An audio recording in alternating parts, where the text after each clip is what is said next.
Picture North America 1,000 years ago.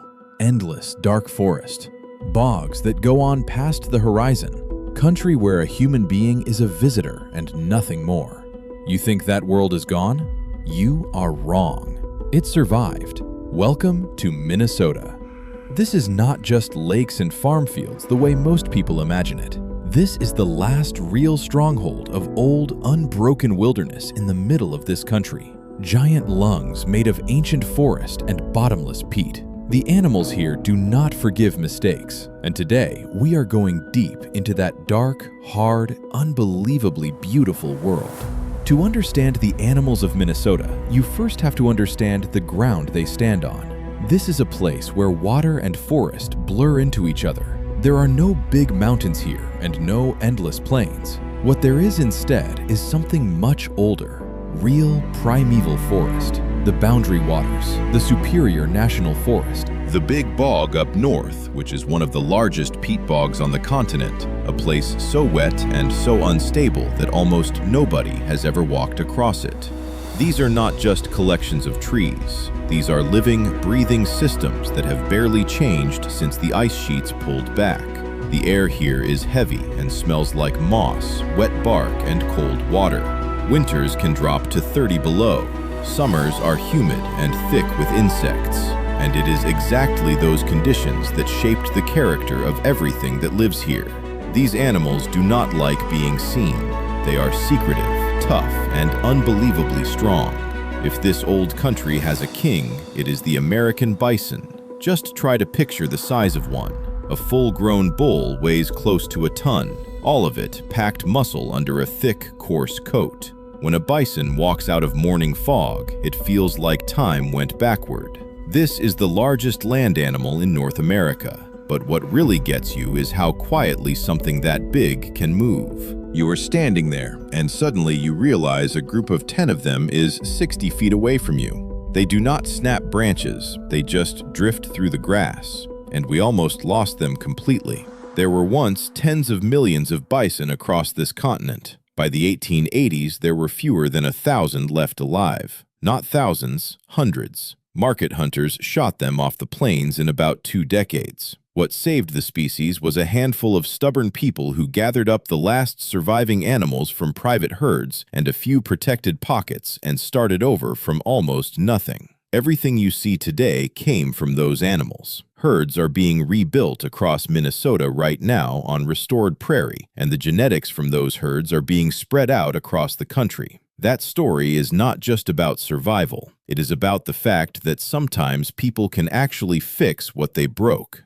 A bison's life is a constant search for food and a constant argument about rank. In winter, when snow buries everything, that mountain of muscle uses its huge head like a plow, swinging it side to clear the ground and get at dry grass underneath. Their stomachs handle the roughest food there is. And in late summer, during the rut, the ground shakes. Bulls slam into each other at full speed, and the sound of it carries for a long way. Dirt flies. Grass gets torn out in sheets. This is not a show. This is a hard filter, and only the absolute strongest animal earns the right to breed. Watching it, you understand what real, untouched power actually looks like. If the bison is the face of this country, there are others out here you will never see unless they decide to let you. Where light barely gets through the spruce, where blowdown makes barriers you cannot climb over, lives a perfect killer. The Canada lynx. This is not just a big cat. This is a ghost. You can spend weeks in that forest, knowing it is somewhere close, finding its tracks, and never once lay eyes on it. Northern Minnesota is an ideal home for a lynx. It needs old, messy, tangled forest with 1,000 places to hide and wait. Look at its feet. They look ridiculous, way too big for the animal. But that is the genius of it. In winter, when the snow is up past your knees, a lynx does not sink. Its feet work like snowshoes, while the wolves and the deer are struggling and burning enormous energy on every single step. The lynx walks across the top of it like it weighs nothing. Those famous tufts on the ears are not decoration either. They help funnel sound. A lynx can hear a snowshoe hare moving hundreds of feet away, and it can hear a mouse working under a layer of snow. And the lynx is so tied to the snowshoe hare that its whole population rises and falls with the hare cycle. When hares crash, lynx numbers crash a year or two behind. Almost nothing in nature is locked to one food source that tightly. It is not a runner. It does not have a wolf's endurance to chase something for hours. Its whole method is patience taken to an extreme. A lynx will sit on a thick limb or tuck into the roots of a tipped-over tree for hours, the exact color of the bark and shadow around it, and simply wait.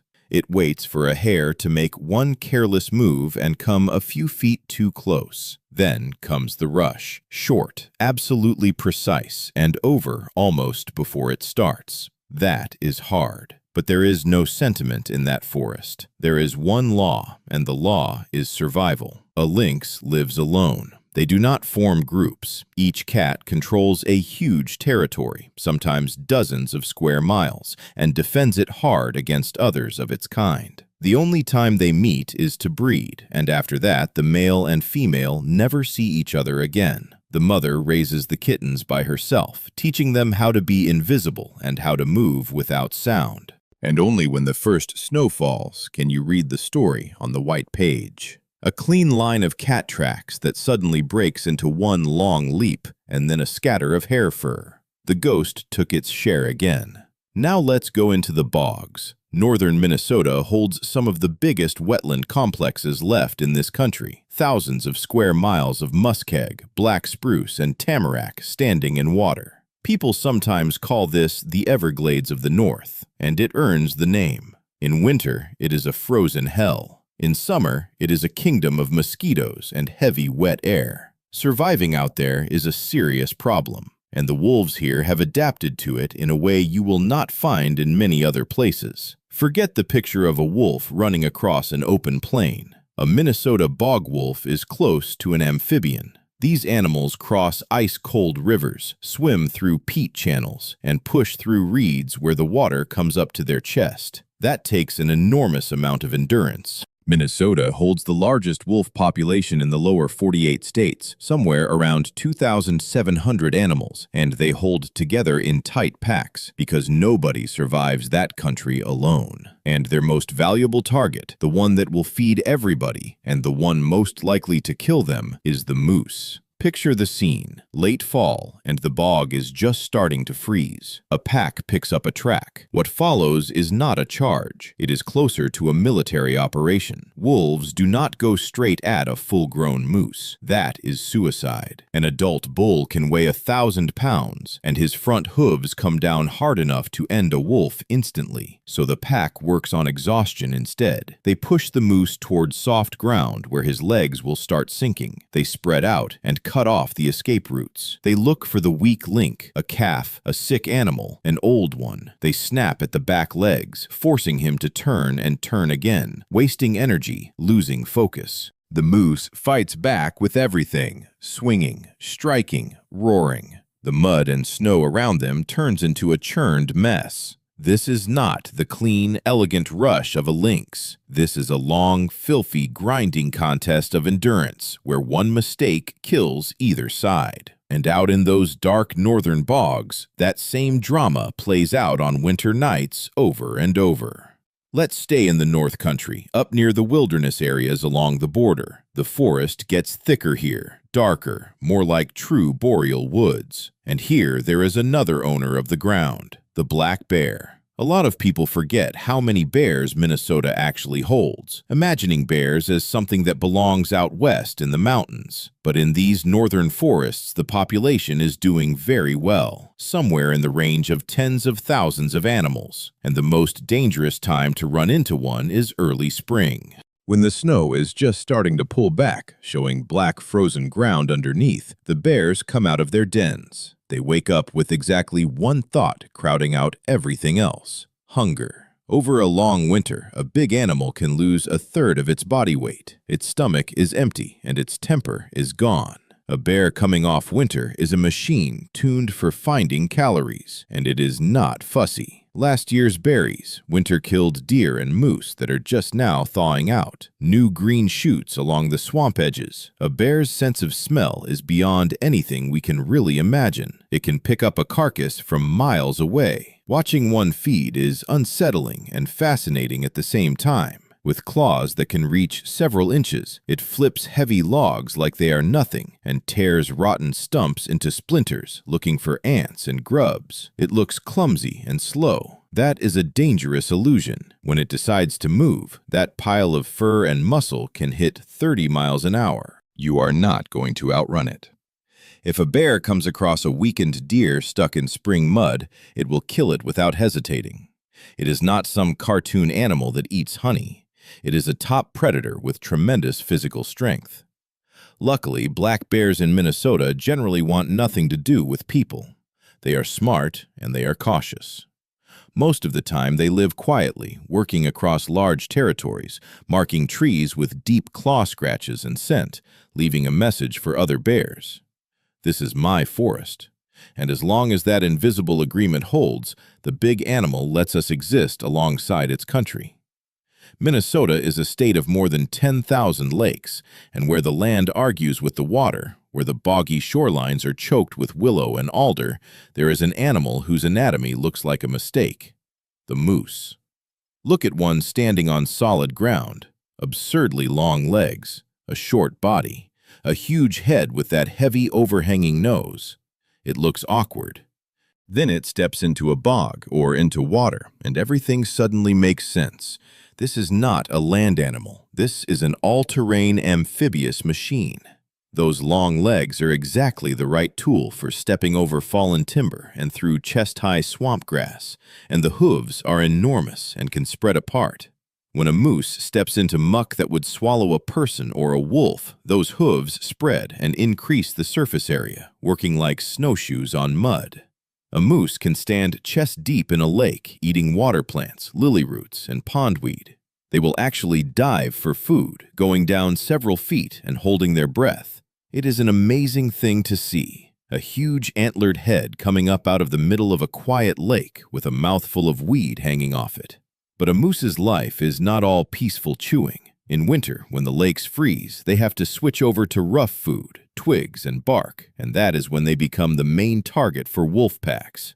A moose handles deep snow better than most animals, but against a pack, it can run out of speed. Its main weapon is those front hooves, and one accurate strike can kill a wolf outright. The wolves know it, and going after a healthy adult moose always carries serious risk for them. Minnesota moose are also in trouble in a way that has nothing to do with wolves. The population in the Northeast has dropped by more than half since the early 2000s. Warmer winters, brainworm carried by deer, and huge loads of winter ticks are hitting them hard. A moose can carry tens of thousands of ticks at once, and by late winter you see animals that have rubbed off most of their coat trying to get rid of them. It is a slow, quiet crisis, and it is happening to the biggest animal in the woods. In the fall, when the leaves turn gold and copper, the rut starts. Bulls that spent all summer growing antlers that can weigh 40 or 50 pounds turn into aggressive fighters. They rake brush, dig pits in the ground with their hooves, and grunt out challenges. The sound of two sets of antlers coming together echoes across foggy water. This is when the wanderer proves his right to leave offspring behind in this hard, beautiful country where water and forest make the rules.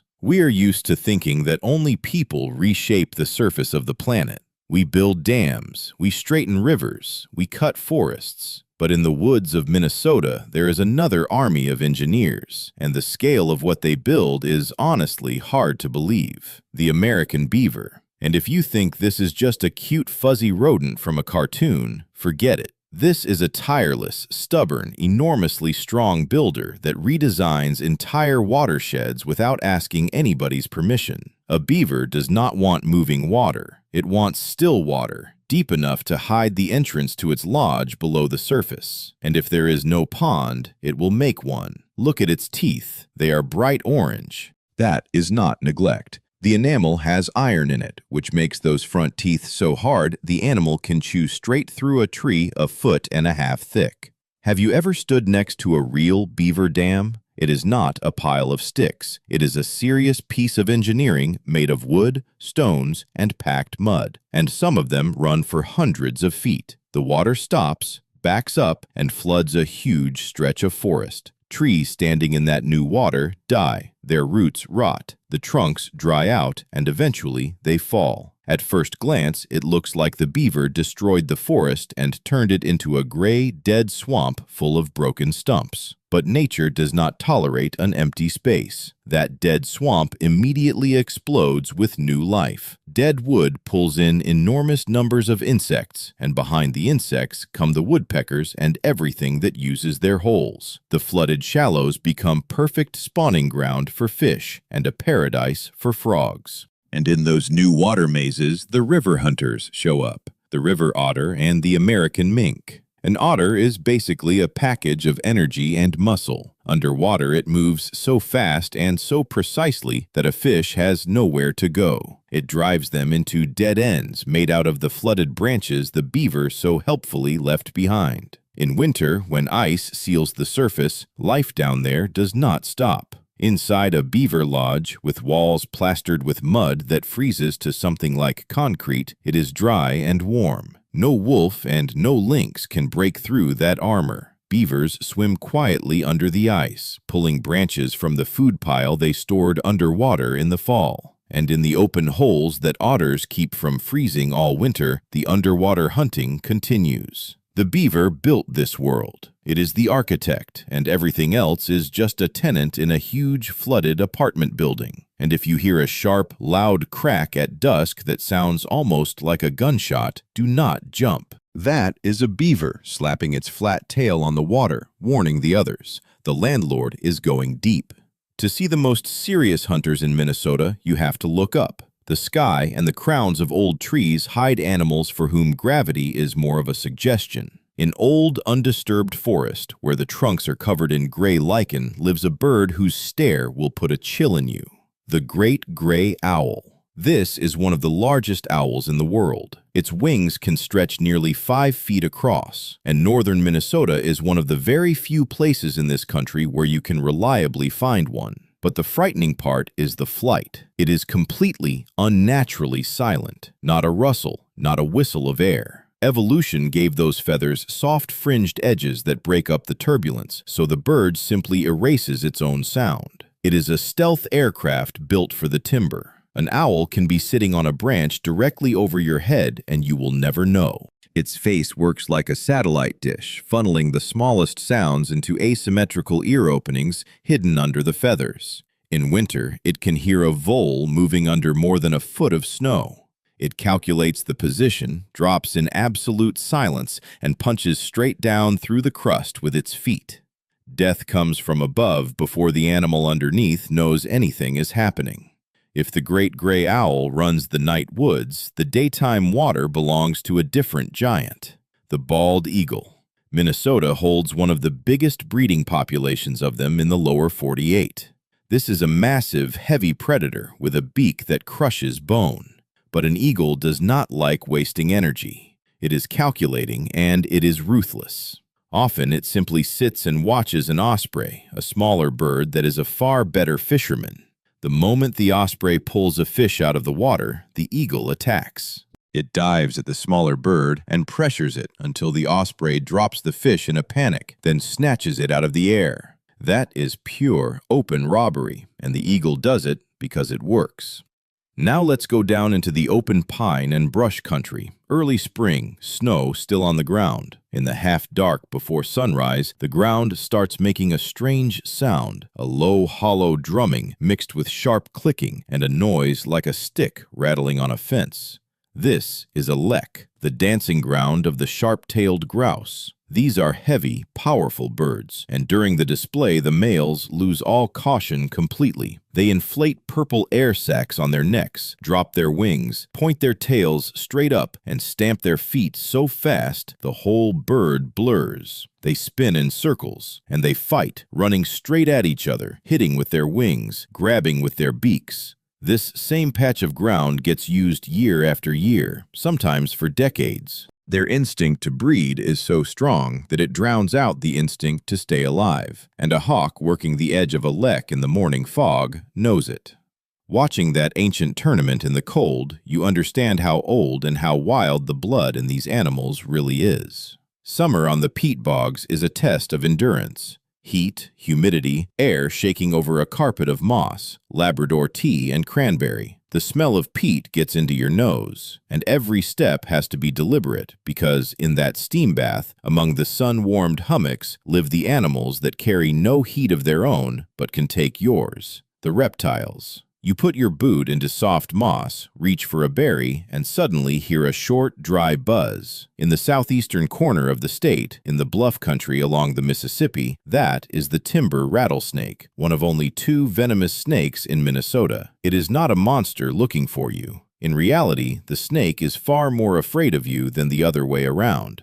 It cannot hear the way we do, but it picks up ground vibration from your steps and usually leaves long before you get there. Its camouflage is perfect, the dark bands across its back breaking up in the shadows and dry leaves. The strike is instant. The venom is not usually deadly to a person, but it damages tissue and causes terrible pain and swelling. For a mouse, it means instant collapse. The snake strikes, lets go, and simply waits. It does not need to fight. It follows the scent trail once the animal is already dead. That is a cold, efficient way of surviving in a place where wasting energy is a luxury nobody can afford. But the wetlands hide more than venomous hunters. Down in the marshes and river bottoms, you can meet something that looks like it got lost in time. The Blanding's turtle. Yes, Minnesota has turtles, and this one is a leftover from a warmer world, with a smooth dark shell speckled in yellow and a bright yellow throat that makes it look like it is permanently smiling. It spends hours on a log sticking out of the water, soaking up heat. But at the smallest sign of trouble, a shadow overhead or a splash nearby, it drops off with surprising speed and buries itself in the bottom mud. Life for a cold-blooded animal in a cold climate is a race against the calendar. There are only a few warm months to feed, lay eggs in warm sand, and get ready for a long winter. And these turtles can live longer than most people expect, some of them past 70 years. You will also run into the eastern milk snake and the fox snake, harmless animals that people kill constantly out of plain ignorance, because a fox snake will vibrate its tail in dry leaves and sound exactly like a rattler. It is not venomous at all. It kills mice by wrapping them in the coils of a very muscular body. When the first hard frosts come, all of these cold-blooded animals disappear. They work their way deep under tree roots, into old rodent burrows, into the mud at the bottom of lakes that do not freeze all the way down, and they shut off. Their heartbeat slows almost to nothing. They become living statues, waiting for spring sun to switch the cold world back on. Out in the wild, not everybody gets to be a bison or a lynx. For the system to run properly, you need animals that clean up the leftovers, fix other animals' mistakes, and take advantage of anything available. The opportunists. Clever, bold, and unbelievably adaptable. And number 1 on that list is the red fox. We know it from stories as the clever one, and honestly, the stories are not wrong. A fox is a master of survival. It does not need untouched wilderness. It does fine on forest edges, in farm country, and right next to towns. Winter is the hard season. Snow hides the ground and hides its main food, voles. But the fox developed a hunting technique that is genuinely spectacular. It walks across a snow-covered field, then suddenly freezes, tilts its head, and listens. Its ears work like a pair of dishes, picking up the faint squeak and rustle of a vole under 1.5 feet of snow. Then it calculates, launches almost straight up, and dives nose first into the drift. The back legs stick out in the air, while the jaws close underneath. Get the calculation wrong, and you get a bruised face, but hunger makes it worth risking every day. The raccoon took a different route. It is one of the most adaptable animals on this continent because it will eat literally anything. Dead fish, frogs, berries, eggs, nestlings, garbage. It is a vacuum cleaner working its way through the woods. And when hard cold comes and it cannot handle it, the raccoon does something most predators cannot. It goes to sleep. It finds a hollow tree, an old burrow, or a rock crevice, sometimes piling in with several others, and drops into a heavy winter torpor, waiting out the worst weeks while its competitors are wearing their feet raw looking for food. But the real power behind the throne, the one keeping a hand on the pulse of the whole system, is the common raven. Do not confuse it with the crow. A raven is a large, heavy, blue-black bird with an unbelievable amount of intelligence. They live for decades, and they remember everything. Ravens are excellent scavengers, but their beak cannot always cut through the frozen hide of a dead deer or moose. So, what does a raven do? It calls the wolves. That is not a story. Ravens finding a carcass will make specific calls that pull wolves in. The wolves open the carcass, eat their fill, and the ravens get a generous share of what is left. Researchers have watched ravens playing with wolf pups, pulling their tails and jumping back. It is a strange, dark partnership between feathered intelligence and toothed strength, and it is one of the reasons this forest stays clean of carcasses even in the worst winters. Winter in Minnesota is the great leveler. The temperature falls past 20 below, the ground turns to concrete, and snow covers everything under a thick, silent blanket. On the surface, the forest looks dead. Once in a while, a branch cracks or a shadow slides between the trees, but the real, boiling, brutal part of life moves underneath into what biologists call the subnivean zone. That is the space between the ground and the underside of the snowpack, where the temperature stays right around freezing no matter what is happening above. Down there are miles of tunnels, entire vole cities, and into those dark tunnels come the most savage hunters in the whole state. Forget bears and wolves. If a least weasel were the size of a dog, none of us would leave the house. The least weasel and its bigger relative, the short-tailed weasel, which people call an ermine in winter, are perfect killing machines. In winter, both turn brilliant white, with the ermine keeping a black tip on the tail. It is flawless camouflage. Their bodies are narrow, long, and flexible as a snake, and that shape lets them go straight down any mouse tunnel there is. For a vole in its own burrow, there is nowhere to run. A weasel has an insane metabolism. To keep from freezing and starving, it has to eat close to half its own body weight in meat every single day, so it hunts almost without stopping. It goes into a tunnel like a torpedo. In a space that narrow, where the vole cannot even turn around, all it hears is the fast patter of small clawed feet coming up behind it. A bite at the base of the skull ends it instantly. The ermine, being bigger, will take a snowshoe hare many times its own weight. It jumps onto the hare's back and holds on while the animal crashes through brush, trying to throw it. That is raw, uncontrollable fury packed into a tiny body. And deeper still, below the frost line, where neither light nor cold gets in, another animal keeps working blind. The star-nosed mole, which is one of the strangest animals on this continent. Its nose ends in a ring of 22 fleshy tentacles covered in more than 100,000 nerve endings, making it the most sensitive touch organ known in any mammal. It can identify and eat a food item faster than a human eye can follow. For a mole, there is no winter. There is only endless soil and earthworms. Its front legs are turned outward and work like rotary excavators. It patrols its underground empire, collecting worms, biting them in a way that paralyzes them without killing them, and stacking them alive in a storage chamber. Living canned food, ready for the weeks when the ground freezes too deep to dig. All of that invisible war, that fight over every calorie of heat, is going on directly under the feet of people skiing across a peaceful white forest who have no idea any of it is happening. When the sun drops and the bog turns red, the forest changes over. Daybirds go quiet in the branches. It looks like nature is going to sleep, and that is a complete illusion. The second shift is clocking in. The air over the peatlands and river bottoms fills with a heavy, vibrating hum. Billions of insects come off the water. Mosquitoes, midges, moths, and wherever there is that much food, something will show up to eat it. Look up. Against the last of the light, you will see jerky, broken silhouettes cutting across. Bats. Minnesota has around 8 species, and the hoary bat is one of the biggest and fastest. Forget the vampire nonsense. This animal is interested in insects and nothing else. But how it hunts is genuine science fiction.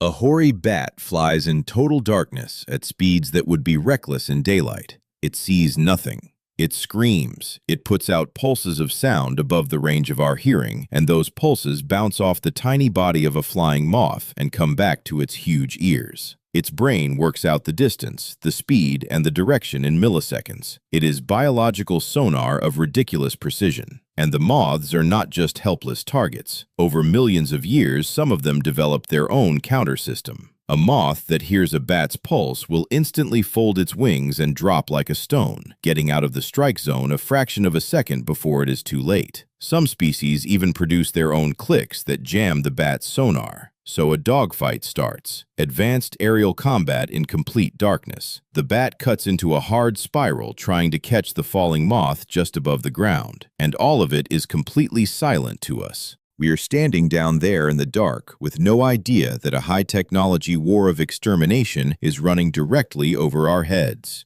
Every night is thousands of small battles in a sky we cannot hear. Along the edge of the forest, where dry branches tangle into low brush, sits something you cannot possibly see until it flies. The eastern whippoorwill, a ghost bird.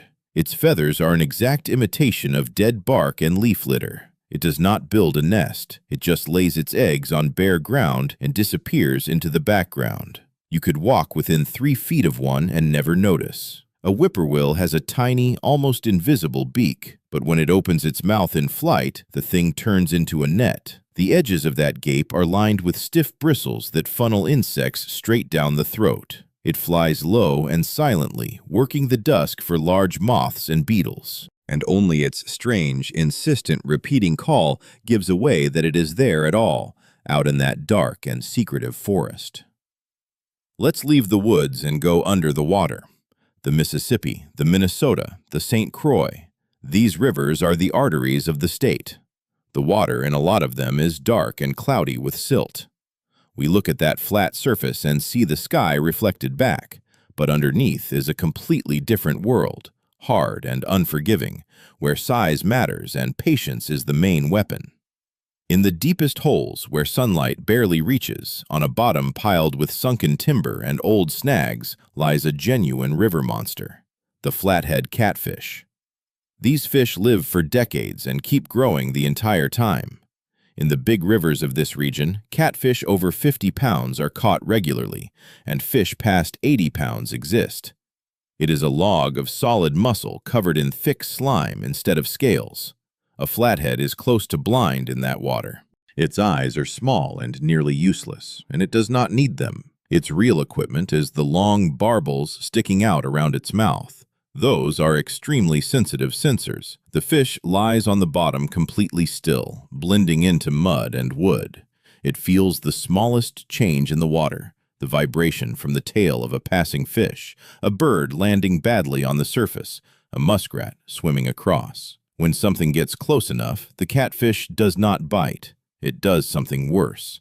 It opens a mouth the size of a suitcase and flares its gills at the same moment, and that creates a vacuum that pulls everything inside. Water, mud, and whatever was swimming there. There is no getting out of it. The teeth are tiny and rough like sandpaper, and they are not for cutting. They are for holding on until the whole thing goes down. Up in the weed beds along the shoreline, where the water warms faster, there is another merciless killer.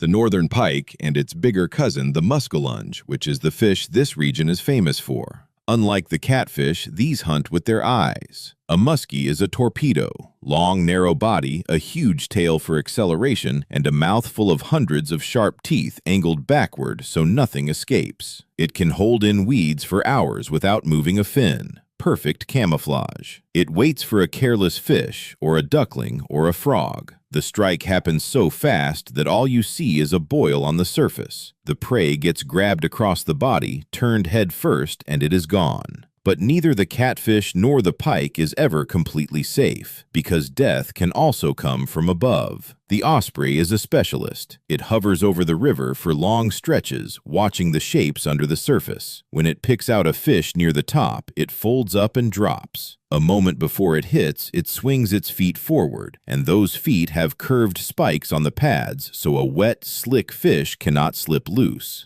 There is a splash, a fountain of spray, and a heavy bird climbs back into the air with a fish still moving in its talons. In the water, nobody stays at the top of the chain forever. We are used to looking for drama in a fight between a wolf and a moose. Now look down. Right under your boots, in the wet leaves and pine needles, there is a level of violence that would hold up next to anything on an African plain. The forest floor is a combat zone. There is no room for weakness down there, and everything is measured in fractions of a gram and fractions of a second. Look at that big mound of pine needles. Those are mound-building ants, and that is not a pile of trash. It is a city that goes deep underground with ventilation shafts, nurseries, and storage rooms, and it can hold hundreds of thousands of insects. That city is permanently hungry. The ants operate like one merciless superorganism. Workers sweep the ground for 100 feet in every direction. They kill anything they can handle: caterpillars, beetles, other ants, even a nestling that fell out of a tree. Everything gets cut apart and hauled home.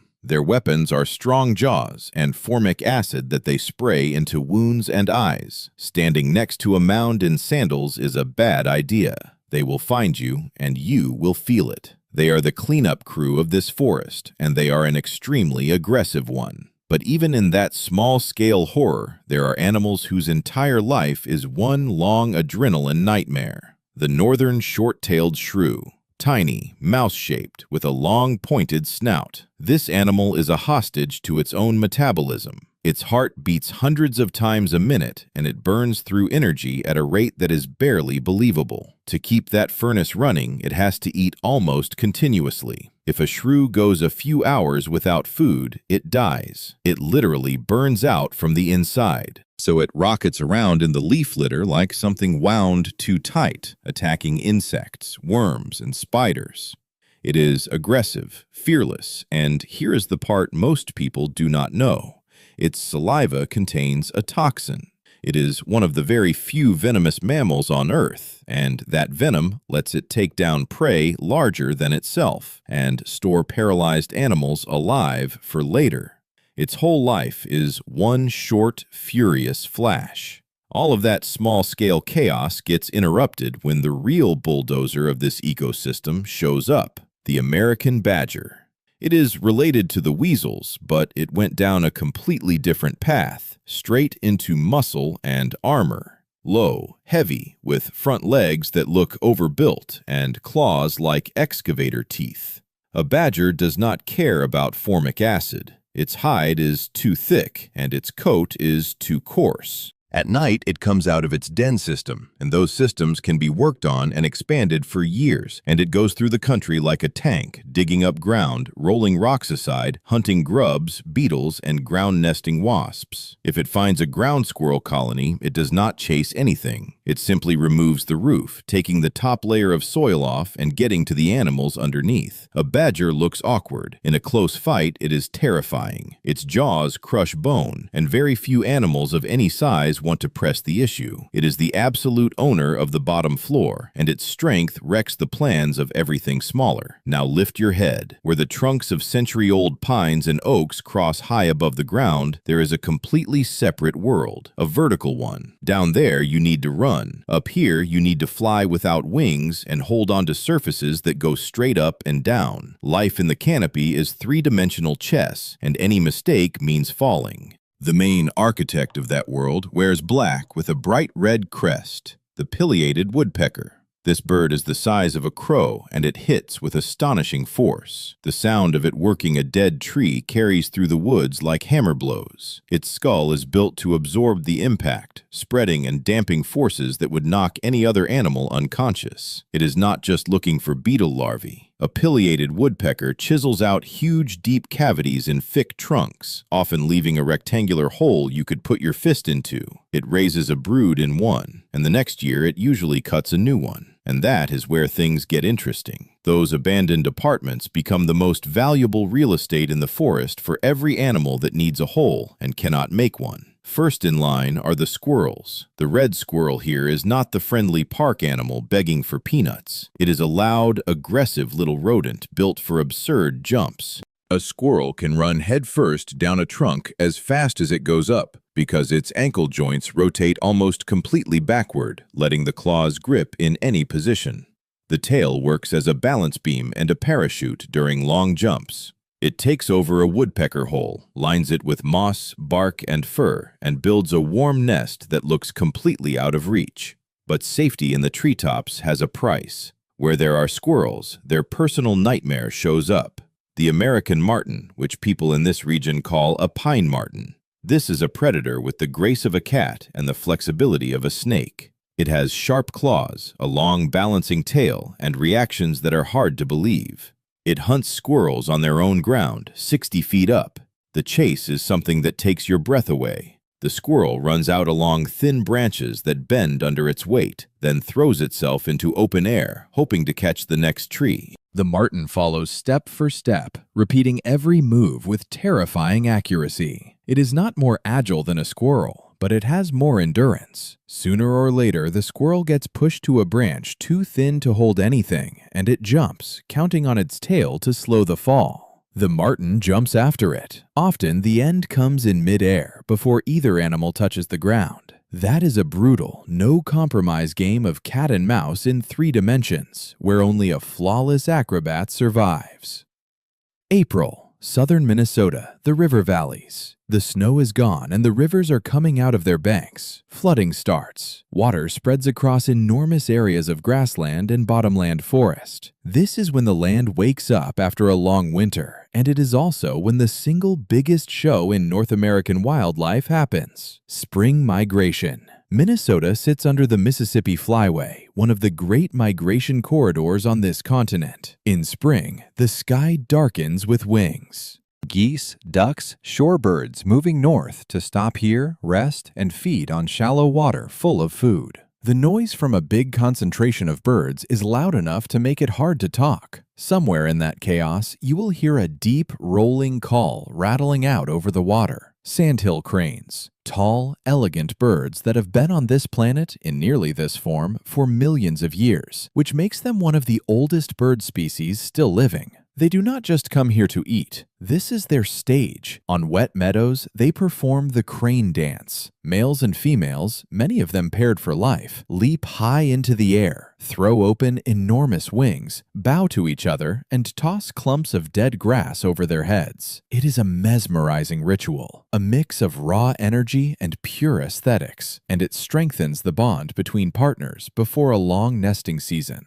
Down on the mudflats, it is less elegant. Shorebirds come through by the thousands, and some of the males put on displays that look like total chaos, running at each other, inflating their chests, fighting over a patch of ground the size of a dinner plate, while the females stand off to the side and coldly pick the winner. Once mating is done, the male loses all interest. The female raises the young alone. And over all of that noise stands a bird we badly misunderstand: the great blue heron. We think of it as a peaceful, graceful thing standing in shallow water. Forget that. On these flooded meadows, a heron is a cold, efficient top predator. It walks slowly on long legs, and its eyes miss nothing. It eats anything it can swallow: fish, frogs, snakes, voles, and without any hesitation, the nestlings of other birds and young rabbits. The strike of that beak works like a thrown spear, and it kills small animals instantly. Spring in the river country is a paradise for birds. It is a paradise where you have to fight for your life every second, and the survivors are the ones with no illusions. We have been in dark forest and black bog, but Minnesota is also open country. Prairie, grassland, brushy edges, the border zone where forest meets open space. Different rules apply out there, In the woods, you can hide behind a trunk or bury yourself in moss. In a field, you are completely exposed. Out here, the survivors are the ones that blend into the ground or have phenomenal eyes. The sky over a grassland looks empty, but look closely and you will see a dot hanging motionless 100 feet up. That is the American kestrel, a small falcon and an extremely effective one. It uses a technique where it hovers, beating its wings rapidly to stay absolutely fixed relative to the ground, like a tiny helicopter. Its head stays locked on one point, as if mounted on a gyroscope, even when the wind shoves its body around. But the astonishing part is how it finds food. Kestrels can see into the ultraviolet range. Voles running through grass leave behind traces of urine that glow under ultraviolet light. To the falcon, the field looks like a neon map of bright glowing trails. It does not even need to see the animal. It reads the freshest trail, drops on it, and the feet do the rest. Down in the grass, a different kind of hunter is working, the long-tailed weasel, and where the soil is right, the badger again.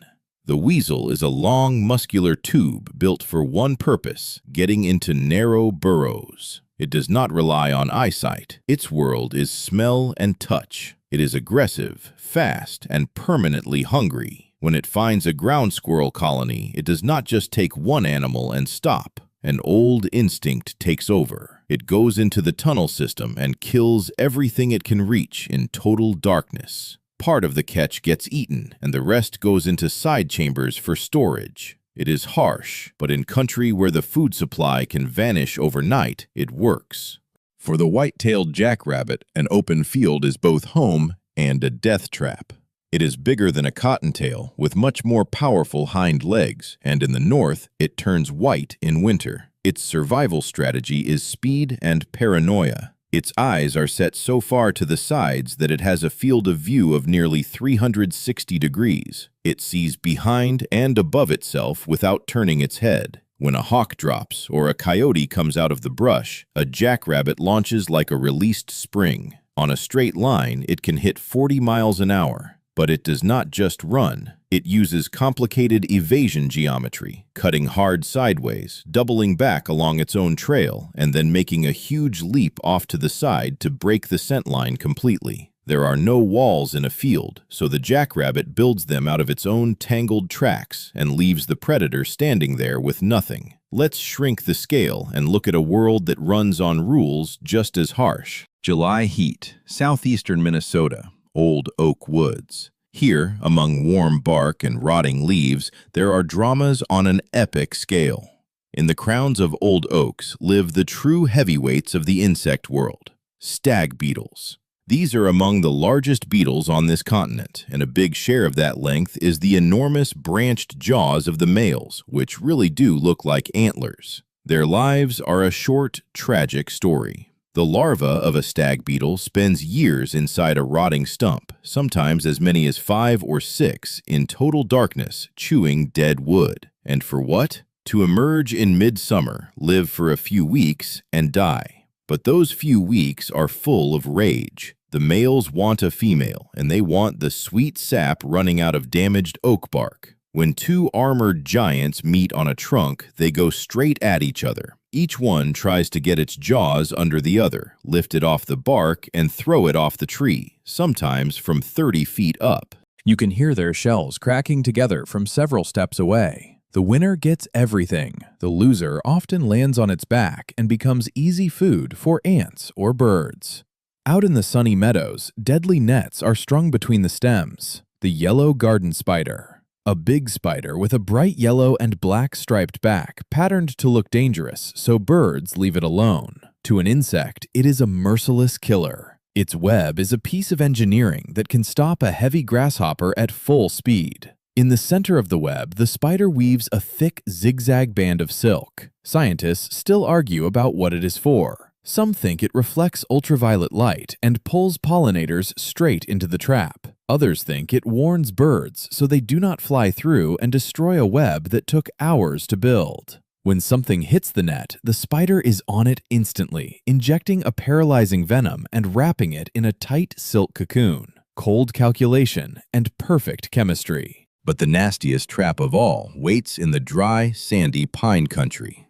Look at the ground. See those perfect little cone-shaped pits in the sand? Those are not raindrop marks. Those are minefields. At the bottom of each pit, buried in the sand, is an antlion larva. It has no wings and no speed, but it has huge hollow jaws that work like syringes, and it waits. An ant walking along on its own business steps onto the rim. The sand starts giving way. The ant tries to climb back out, and from below, the antlion starts flicking sand grains up at it, setting off a tiny landslide. The ant slides to the bottom. The jaws close. Digestive fluid goes in. The ant is emptied out while it is still alive, and the larva flips the hollow shell out of its pit with a sharp jerk of its head. That is an animal that will spend years in that hole before it turns into a delicate winged adult that lives only a few weeks. Deep in the peat country, there are lakes that disappear behind a solid wall of cattail and bulrush.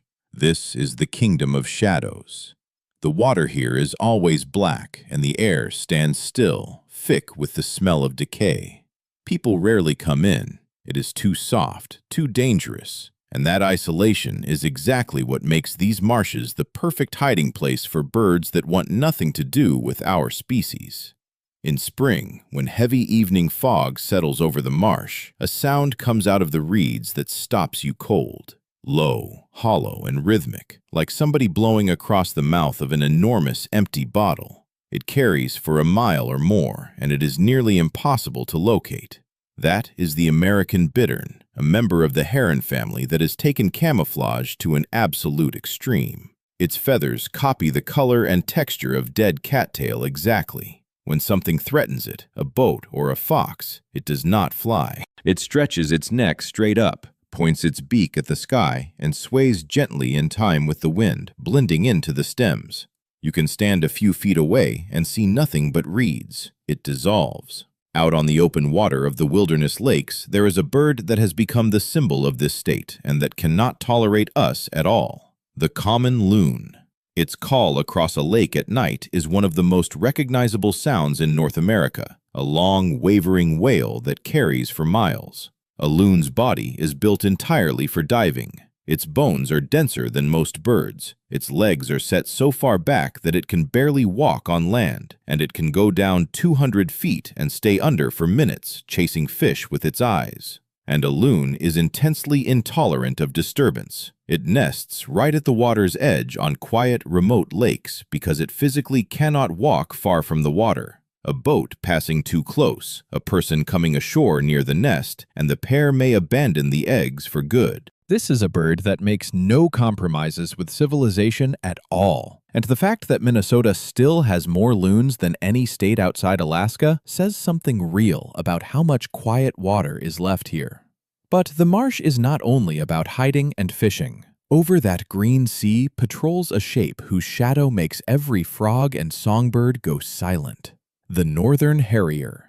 This is a long-winged hawk that works the reeds in a low, tilting glide, riding the air just above the tops. It has a facial disc almost like an owl, which means it hunts partly by sound. Its whole method is surprise. It does not dive from a height like a falcon. It comes up over a wall of cattail and drops straight into a nest of ducklings or a group of voles on a mat of dead reeds. There is a short scuffle, a lot of wings, and the harrier climbs away heavily with something in its feet. In those reeds, there is no cover from above, and death always arrives on soft, silent wings. At dusk, the hardwood forests and old windbreaks change over. The daytime noise dies, and the animals built to collect scraps of moonlight take the stage. Night is not rest time.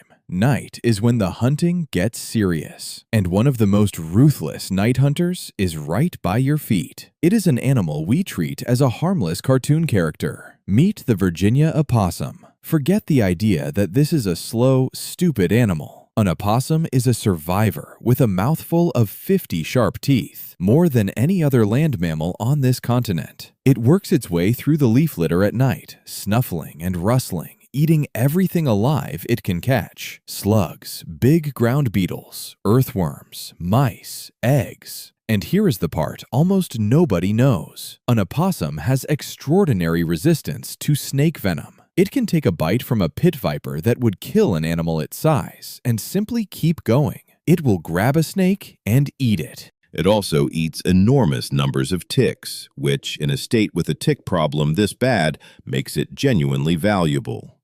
And when something too big to fight shows up, the opossum does its famous trick, which is not a trick at all. It is an involuntary shock reaction. The animal collapses on its side, mouth open, tongue hanging out, eyes glazed, and releases a fluid from glands at the base of the tail that smells exactly like something that died a week ago. No predator wants that. It can stay in that state for a long time, and it cannot control it, and then it quietly gets up and walks away.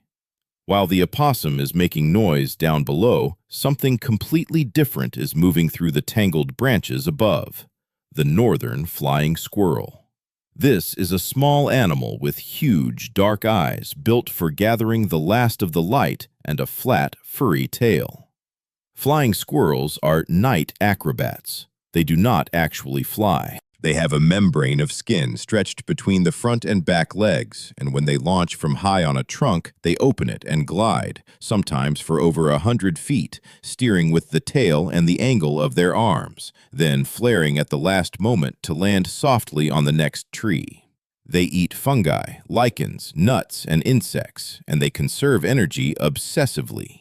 In cold weather, they pile into a single tree cavity, sometimes a dozen or more animals crammed together, sharing body heat and dropping into a state of reduced activity to get through the worst of it. Life on pause. But even a night that quiet has to be earned, because something is watching. On a limb of an old oak, pressed flat against the bark, sits a long-eared owl. Those tufts on its head are not ears at all. They are just feathers used for camouflage and communication. Its actual ears are hidden under the feathers of the facial disc, and they are set at different heights on the two sides of the head. One is higher than the other.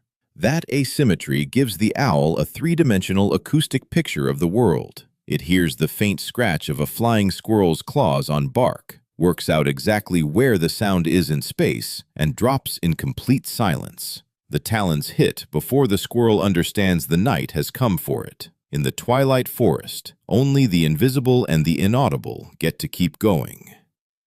September. The forests of Minnesota catch fire with yellow, red, and copper. Morning fog gets thick and cold and settles as frost on the ferns. Winter is coming, and the woods go into a kind of fever. For a lot of animals, this is the season for storing fat and hiding food. For a few of them, it is the season to lose everything, including their minds. The rut is starting, and the main character in that ancient performance is the white-tailed deer. Unlike the heavy, silent bison, a white-tailed buck is grace multiplied by pure, uncontrolled aggression. At dawn and dusk, the woods fill with hard grunting and the rattle of antlers on brush. A buck patrols his territory with his neck swollen from hormones and his eyes bloodshot. During the rut, he barely eats and can lose a fifth of his body weight. He rakes saplings to shreds, paws bare scrapes into the dirt, and covers them with scent, leaving a clear message for every other buck within a mile.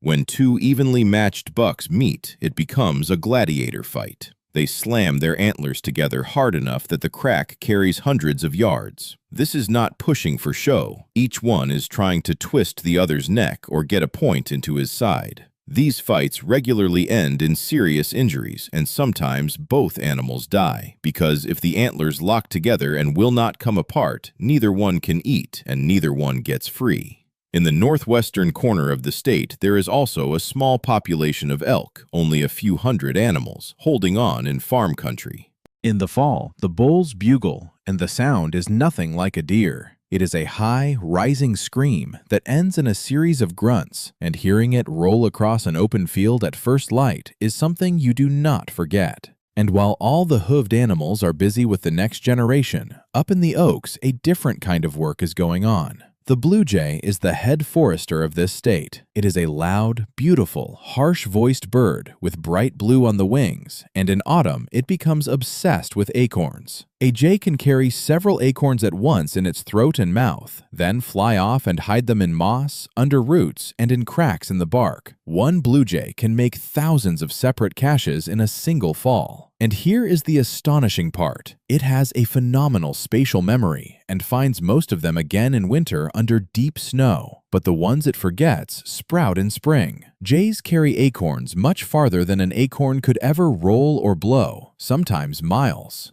After the last ice age, it was largely birds like this that moved oak forests north across the continent, and they are still doing it. Because of this loud, busy bird, oak woods keep advancing into new ground, getting ready to survive another hard winter and meet another spring in these old forests. January in the far north of Minnesota. The temperature falls past 25 below. The wind dies, and the forest goes under a ringing, dead silence.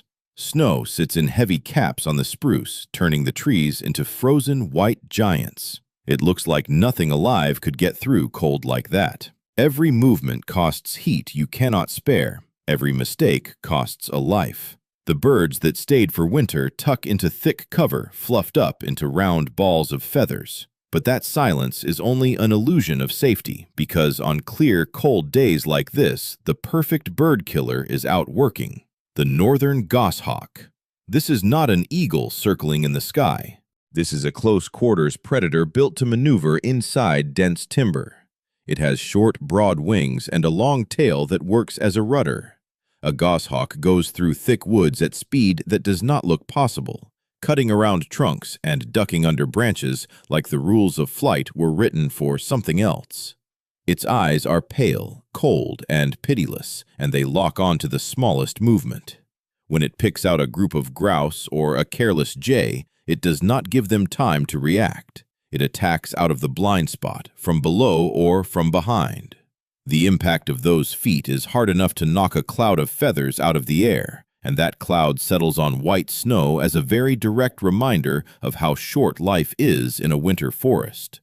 But while the hawk is doing that, high in the crowns of old spruce, something is happening that breaks every assumption you have about nature.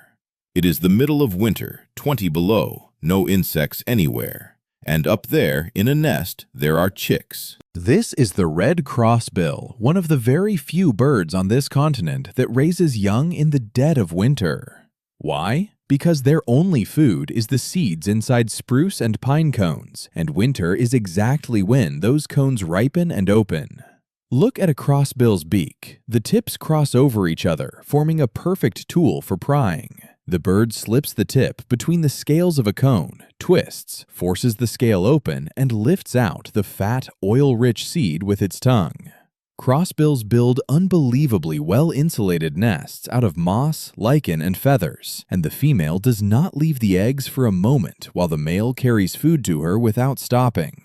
The chicks hatch into a freezing world and survive on a piece of logic that sounds backward until you understand it. And in the same snow-covered spruce, the smallest creature in that entire forest is fighting for its life every second. The golden-crowned kinglet. This bird weighs about 6 grams. That is less than 2 teaspoons of sugar. At that size, heat loss is catastrophic. To avoid turning into a piece of ice, a kinglet has to eat continuously through every hour of a short winter day. Its heart runs at a speed that is hard to picture, pushing hot blood through a body smaller than your thumb. It flutters at the tips of the thinnest spruce branches, hanging upside down, picking out dormant spiders and insect eggs from cracks in the bark. It survives the night by crowding together with others in a sheltered branch and dropping its body temperature. If a kinglet fails to find food for even an hour or two, its internal furnace goes out for good. Watching that tiny ball of feathers with a bright stripe on its head is watching pure, absolute will to live. Every second and every wing beat, a 6-gram bird takes on a Minnesota winter and, against all reason, wins. Now back to the wetlands. At the exact moment the snow has just gone and the whole country is one enormous soaked sponge. Water is everywhere. It fills the low ground, forms temporary pools, floods the ruts left by logging trucks. A spring marsh is not just mud, it is a giant maternity ward and a theater where the actors put on the strangest performances in nature. The ground warms and the reptiles and amphibians come pouring up out of their winter shelters. They are in a hurry. They have very little time to find a mate and lay eggs before the shallow pools dry up. On sun-warmed hummocks, you may find the eastern hognose snake, and this animal deserves an award. It is completely harmless to people, but when a fox or a heron corners it, it goes through an entire performance. First, it flattens its neck out wide, hisses loudly, and strikes with its mouth closed, trying to look like something dangerous. If that fails, it switches strategies completely and dies. It rolls onto its back, opens its mouth, lets its tongue hang out, and releases a fluid with such a foul smell of rotting meat that the predator instantly loses interest. Who wants to eat something that appears to have been dead for a week? The fox turns away in disgust, and after a pause, our corpse comes back to life and slides into the water. If you flip it right side up while it is playing dead, it will roll straight onto its back again, because a corpse is supposed to be upside down. And as soon as the sun goes down, the marsh detonates with sound. It is not birdsong. It sounds like a stick dragged along a comb, or a small engine that will not start. Chorus frogs, spring peepers, and American toads all going at once. The males come into the shallows and inflate a throat sac that becomes nearly as big as the animal itself. That sac works as a resonator, amplifying the call several times over and throwing it across miles of open bog. Competition between males is so intense that they will grab anything that moves in the water, and sometimes several of them lock onto one female at the same time, forming a struggling ball that can drown the whole group. The breeding instinct out here sits right on the edge of madness, and gliding over that entire, shrieking, boiling theater of the absurd is one silent observer: the short-eared owl. Unlike most of its relatives, this owl often hunts in daylight and at dusk. It does not need a tree cavity. It nests directly on the ground, in thick grass or reeds. Its flight is low and floating, and it genuinely looks like an enormous, tan moth being pushed around by the wind. It watches for careless voles moving on dry islands between the pools. It has no room for error, because its own nest full of downy chicks is sitting right there on wet ground, open to the weather and to every predator that comes past. So while the amphibians lose their minds over spring hormones, the owl coldly and methodically collects its share and keeps the fragile balance of that crazy water world intact. Let's leave the flat country and go to where fast rivers cut through high sandy banks. The water here is cold and clear, and the current will take your feet out from under you. At first glance, it is just pretty scenery, but a cut bank is perfect for anything that builds its home directly into the earth. Watch for a flash of blue and rust shooting low over the surface. That is the belted kingfisher, a bird that honestly looks like it escaped from somewhere tropical. It sits on a branch hanging over the water, completely still. Its vision is unusual. It can correct for the glare and the refraction of the surface and see the fish underneath accurately. The moment a minnow moves into range, the bird drops like a stone. But it is not just falling. The shape of that beak is close to perfectly hydrodynamic, and it enters the water almost without a splash, like a needle going through fabric. A fraction of a second later, it comes back up with the fish crossways in its bill.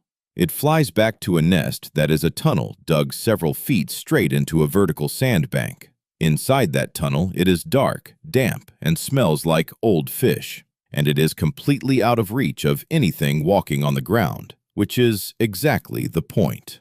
In the same clear water, there is a far more sinister hunter that you will almost never spot: the northern water shrew. This is a large shrew that adapted to a semi-aquatic life. When it dives, its dense fur traps air bubbles and turns it into a shining silver suit. That trapped air keeps it from freezing in cold water, but it also makes it so buoyant that it has to paddle constantly just to stay down. It even has stiff hairs on its feet that let it run across the surface of the water for short distances. But the frightening part of a water shrew is something else. Like its relative on land, its saliva is toxic. It attacks frogs, small fish, and larvae, bites through the skin, and the venom immobilizes the prey almost instantly. Then it eats it underwater or drags it back into the bank. It is a tiny, absolutely merciless animal. And along these same shorelines, there is a real ecological disaster unfolding, and it is our fault: the common carp. This fish was brought into this country deliberately in the 1800s as a food fish, released into rivers and lakes, and it spread everywhere. A carp feeds by rooting through the bottom, and in doing that, it tears up rooted aquatic plants and stirs the sediment into the water column. Shallow lakes that used to be clear and full of vegetation turn into brown, murky water with nothing growing in it. When the plants go, the insects go. When the insects go, the ducks and the native fish that depended on that habitat go with them. In some Minnesota lakes, carp now make up most of the total weight of fish in the water. It is living proof of how one careless decision by people can wreck a balance that took thousands of years to assemble. Nature is not a fixed picture. It shifts constantly, reacting to climate, to logging, to what we build. And right now, the forests and fields of Minnesota are going through a quiet but very large invasion. Warmer winters over the last few decades have erased invisible boundaries. Species that could never survive here are moving north, and species that were already here are moving into places they never used before. The clearest example is the coyote. Historically, this was an animal of the open plains and the Southwest. It is now spread across virtually the entire continent, including the northern forests where the wolf used to have everything to itself. A coyote is smarter than we give it credit for, and bolder than a fox. It does not try to take down big-hooved animals. It wins by persistence and intelligence. Coyotes form loose family groups and have a complicated communication system, and their yipping howls at night now come from the edges of towns all over this state. A coyote is the ultimate opportunist. It eats rodents, rabbits, bird eggs, frogs, fruit, road-killed deer, and garbage. It fills whatever gap is available and pushes foxes out of the areas it takes over. And the part that unsettles people the most is that it has almost no fear of living close to us. It works the edges of neighborhoods and the backsides of landfills without a second thought. In the north, wolves kill coyotes on sight and keep them out, which is one more reason the wolf matters. The coyote is a scout sent by a changing climate and a changed landscape, and it is telling us that the animal community here is never going back to what it was. But there are animals here that benefit from any kind of change at all. The ones that make a profit off other animals' deaths, other animals' mistakes, and off our presence.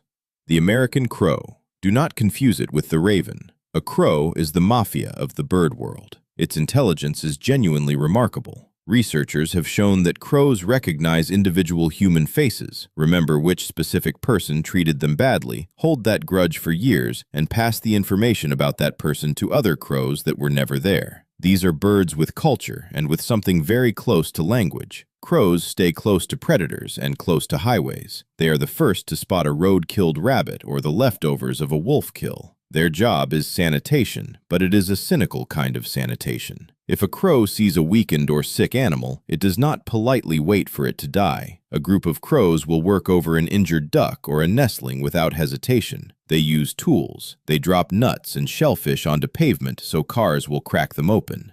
They steal food from dogs by working in pairs, one bird pulling the dog's tail while the other takes the bone.